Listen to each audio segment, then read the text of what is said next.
오 마이 걸. 대범하게 막 해지지. 핫해지지. 예, 3세대 i30는 작년 9월 출시되자마자 이 논란의 중심에 섰습니다. 이 광고가 그랬고요. 또 이 전륜 구동으로 드리프트를 하고 그래서 핫해치다 이렇게 열심히 마케팅을 했는데 오히려 역효과를 냈습니다.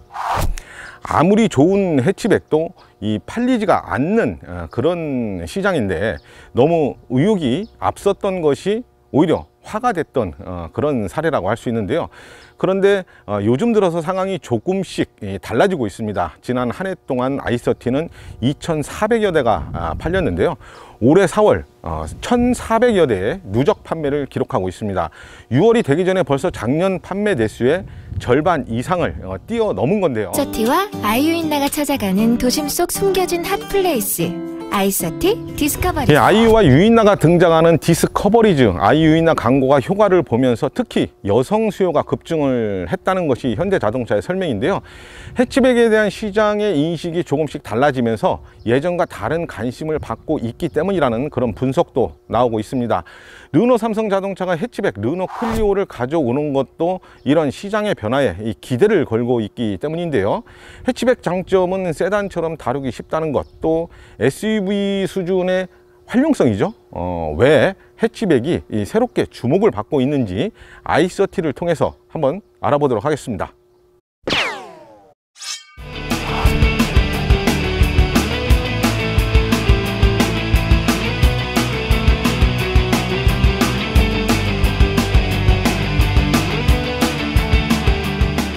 예, 외관은 전형적인 투박스 해치백 타입을 갖고 있는데요. 세계 3대 디자인상 가운데 하나인 2017 IF 디자인 어워드에서 자동차로는 최고 영예인 수송 디자인 부분 본상을 수상하면서 스타일 경쟁력을 인정받기도 했습니다. 이 해치백 하면 가장 먼저 떠오르는 모델이 폭스바겐의 골프죠. 이 극도로 간결한 그 골프와 다르게 i30는 후드와 측면 그리고 테일게이트의 캐릭터 라인 또 볼륨을 많이 사용해서 이 화려한 모습을 하고 있습니다. 예, 번호판을 좀 내려서 그릴이 시원하게 노출됐으면 하는, 그랬으면 어땠을까 하는 생각이 좀 들기도 하는데요. 예, 측면은 B필러까지는 세단의 루프 라인과 벨트 라인, 또 C필러는 SUV처럼 각을 크게 세워놨죠.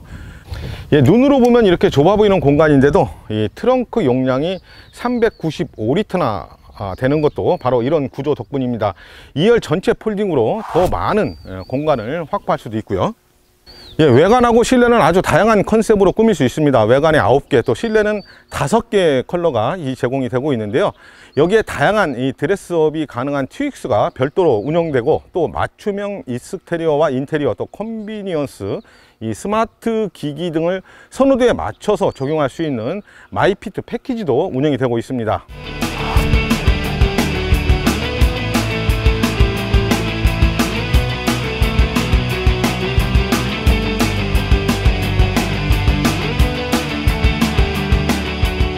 예, 실내는 이 센터 페시아의 폭을 좁게 만들고 또 디스플레이는 이렇게 돌출된 이 플로팅 타입이어서 좀 더 쾌적한 분위기를 그렇게 제공을 하고 있습니다. i30는 세그먼트로 보면 준중형이죠. 그런데 사양을 보면 사실 없는 것이 없다고 봐야 될 것 같습니다.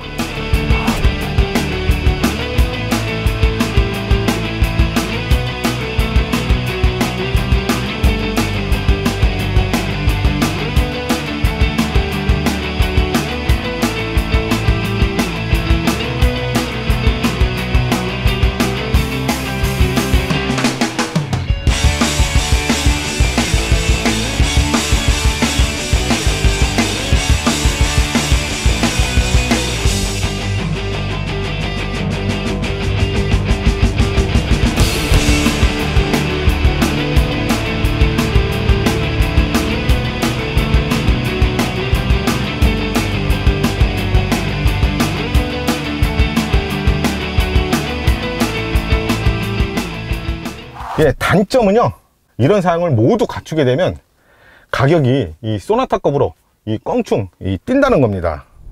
예, i30 시승차는 1.6 디젤 엔진에 7단 DCT가 적용된 모델입니다. 예, 출력은 136마력, 그리고 토크는 30.6kgm, 그리고 연비는 이 복합 기준 17.3km/리터의 제원을 갖고 있는데요. 이 디젤차답지 않게 시동을 걸고 출발을 하고 또 속도를 높이는 과정이 매우 부드럽고 또 정숙하게 연결됩니다. 정지해 있을 때나 저속에서는 디젤차 특유의 엔진 진동 소음이 뭐 어쩔 수 없이 들리기는 하지만 속도가 일단 올라가면 이 가솔린 엔진하고 이 구분이 어려울 정도로 아주 조용한 그런 특성을 보여주고 있습니다. 따라서 승차감, 정숙성 뭐 이런 건 걱정하지 않아도 되는데요. 안전한 도로에서 가속력 테스트에 들어가겠습니다.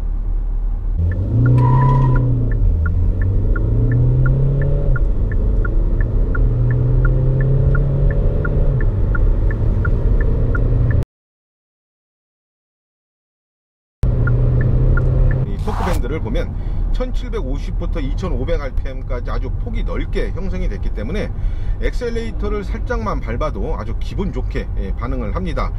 스포츠 모드에서는 이런 성격이 더 확실하게 나타나는데요. 이 브레이크 디스크를 이전보다 늘려놨기 때문에 이 제동력도 아주 확실해졌습니다.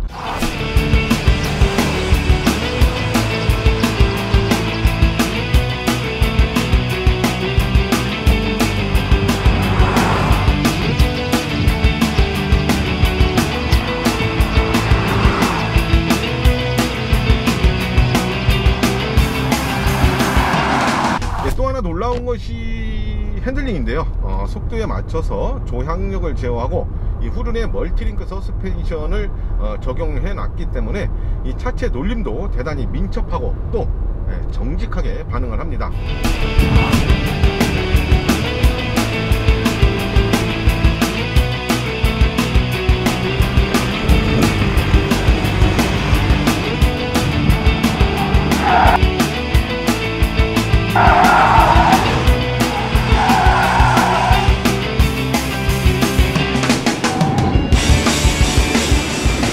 i30는 공통적으로 7단 DCT가 적용이 되고요. 그리고 디젤 모델에는 신호대기나 정차를 했을 때 시동이 꺼지고 또 가속 페달을 다시 밟으면 시동이 걸리는 ISG가 적용됐는데요. 듀얼 클러치는 응답성을 좋게 하고 또 연료 효율성을 높이는 데는 도움이 되지만 이 특별한 관리가 또 필요한 그런 시스템입니다.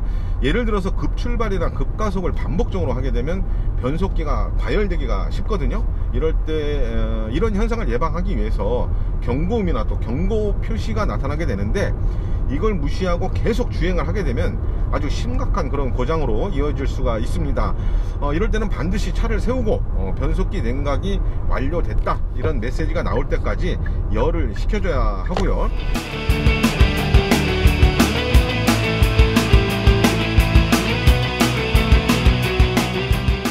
이 언덕길에서 가속 페달을 밟은 상태로 이 정지 상태를 유지해주는 그런 경우도 가끔 볼 수가 있는데요. 이 DCT는 절대 그런 행위도 삼가해야 됩니다. 이 클러치 변속기 다 망가질 수 있으니까 특히 주의를 하시고요. 일반적인 자동 변속기하고 다르게 시동을 걸거나 출발할 때 약간 이 다른 특성이 나타날 수 있다는 점도 참고를 해야 될 것 같습니다.